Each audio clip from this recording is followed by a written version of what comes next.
Let's talk about probate and specifically the probate opportunity. I want you guys to know, if you're watching this, that 1.5 million pieces of property, pieces of real estate, pass through the probate process in the United States every year.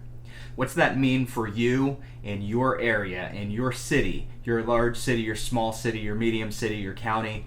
That means that on average, more than 50 per county, per city, more than 50 properties enter the probate process on a monthly basis where you are. Now, you could be in an emerging city like mine where there's more than 150 properties that enter the probate process every month. You could be in other markets where it's a big city and hundreds, 3, 4, 5, 600 properties enter the probate process every month. But the average county through the United States typically has about 50 homes that enter probate, go into probate on a monthly basis. Now, what's that really mean? Over the short term, now short term, let me define short term before I finish this statement. Short term is a 3 to 9 month window. Over the short term, about 50% of all the properties that enter the probate process on a monthly basis are going to sell. So 3 to 9 months.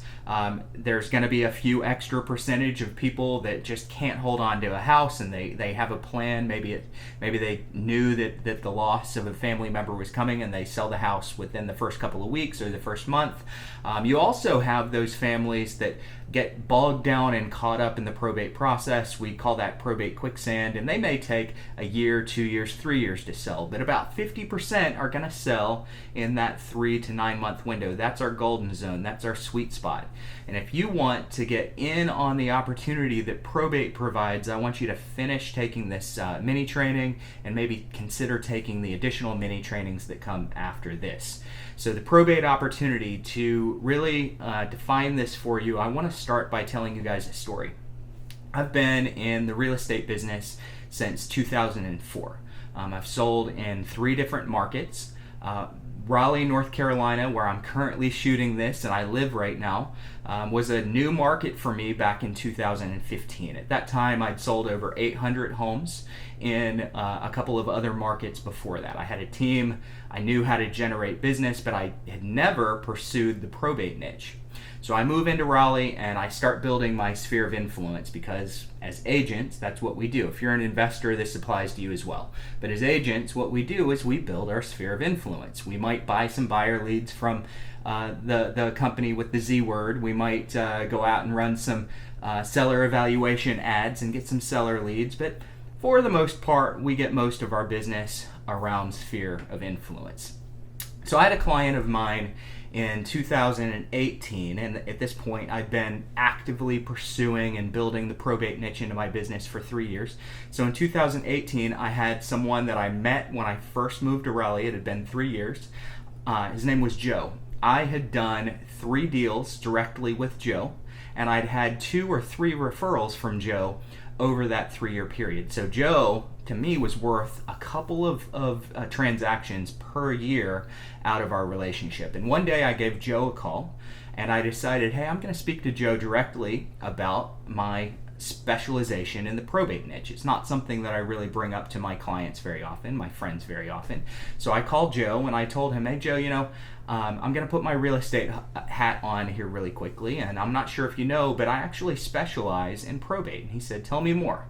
And I said, a lot of people inherit real estate and they want someone to help them with the entire probate process, whether there's real estate or not, that has some specialization. And I said, that's what I've been working on. I've been doing it for a few years. And Joe said to me, now remember, Joe has been good for a couple of transactions per year for me at this point. We were good friends. We didn't have a falling out. He was actively recommending my business, actively endorsing my business to people he knows. And he says, Bruce, I wish I would have known. I lost my mom 6 months ago and we just sold her house. Now, I'm thinking that mom's house must have been in another state. I said, oh, where was that? And he said it was right down the road. And I couldn't believe that someone that was actively doing business with me and referring my business had not come to me for a piece of real estate that had been inherited. And I kind of delicately asked why, and he basically said it's such a hyper specialized niche that I just went to the investor that my attorney told me about. Okay. Clue number one for you investors: I went to the investor my attorney told me about. And I've heard many times I went to the agent that my attorney told me about. Or I didn't use you because it's a specialty. Okay, I didn't know that this was a focus. See, they know that probate requires and estates require some specialization, but they don't really know what it is, and they don't know that the agents and the investors that they know and that they're talking to have that specialization. So just because I'm well known in my market and you're well known in your market doesn't mean that you're not missing major opportunity from families that have inherited property, even families that might actively be referring and using you consistently. Okay, so that's Joe. Now I want you guys to know that probate, estates, trusts, transfer on death, real estate, they do sell very, very frequently. And many times they sell under your nose and you don't even know that they're transferring. Many of them transfer off market to investors.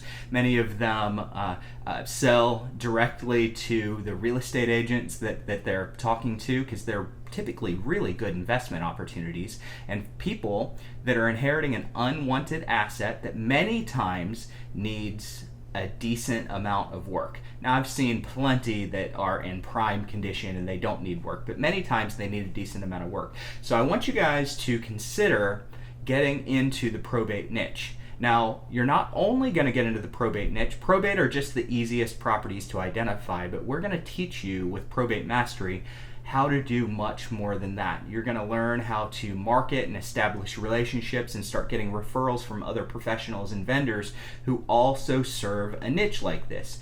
You're going to get probate. You're going to get properties that have transferred through trust that don't have to go through probate. In other words, they don't hit public records and they're hidden.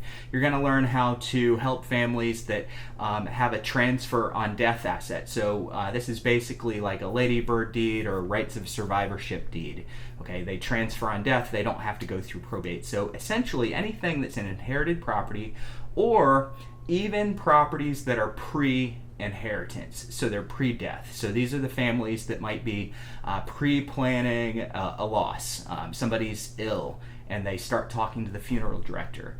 Maybe somebody is moving into assisted living or a nursing home, and the manager for that facility now has you've built a relationship with them through what we teach you in Probate Mastery, and now they refer you. Okay, so those are the types of things that we teach you. The opportunities are enormous here because not many people know about the niche or are willing to build a business system around the probate or the inherited property opportunity. So why are they not doing that? It is not a niche or an industry that is for the faint of heart. Okay, it's going to require marketing. It's going to require prospecting. It's going to require building systems into your business that you might not currently have in your business. But if you're willing to build some systems and some new techniques and some new rituals into your business, there's going to be monster amounts of opportunity for you. Think of this like a blue ocean. If you guys have read Blue Ocean Strategy, if you haven't read that, I do recommend that book. It's an absolutely amazing book. But these are all things that we teach inside of Probate Mastery. So what are you going to do to expand on this opportunity? It's really quite simple. You're going to go out and you're going to build relationships with other professionals that also serve the end of life or after death families. Okay, all right. I don't know what to call that, after death families. That doesn't make sense. But you're going to build relationships. These are attorneys, accountants, financial advisors, funeral homes, nursing homes, people like that, estate sale companies. You're going to build those relationships. Relationships are leg number one of your stool. Leg number two of your stool, you're going to prospect. So you're going to start having voice-to-voice or face-to-face conversations. I hold the fake phone up to my ear because a lot of times it's a phone call. Okay, you're going to prospect. Leg 3, you're going to directly outbound market. So this is things like letters, door hangers, brochures, pamphlets, boxes, things like that. So you're going to directly outbound market. The simplest way to do that is with at least 3 mail touches to the personal representative's home. So with probate, you're going to get access to the personal representative's address because they normally put it on the probate record. If you're getting leads, it's typically on your lead record. So you're typically going to do at least 3 outbound touches to the family. You're normally going to go to leg 2 and prospect that family after they've received your mail.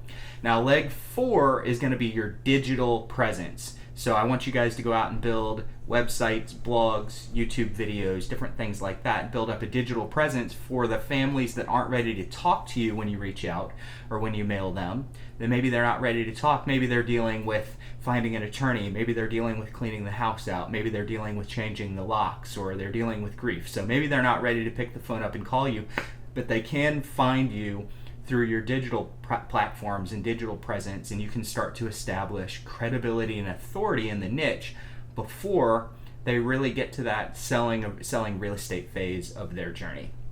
So those are the 4 legs that you're going to use to build out your probate niche. Now in the next video, if you haven't already seen it, we're going to talk about your marketing. What does your marketing need to look like inside of the probate niche? Then we're going to talk about prospecting. You guys are going to have a chance to join in on some live weekly coaching that we do with Probate Mastery.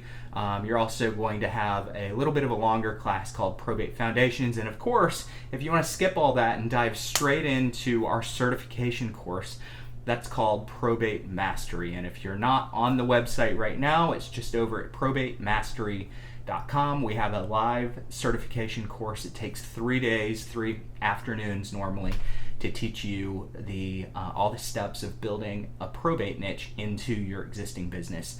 Thanks so much, guys. See you in the next video.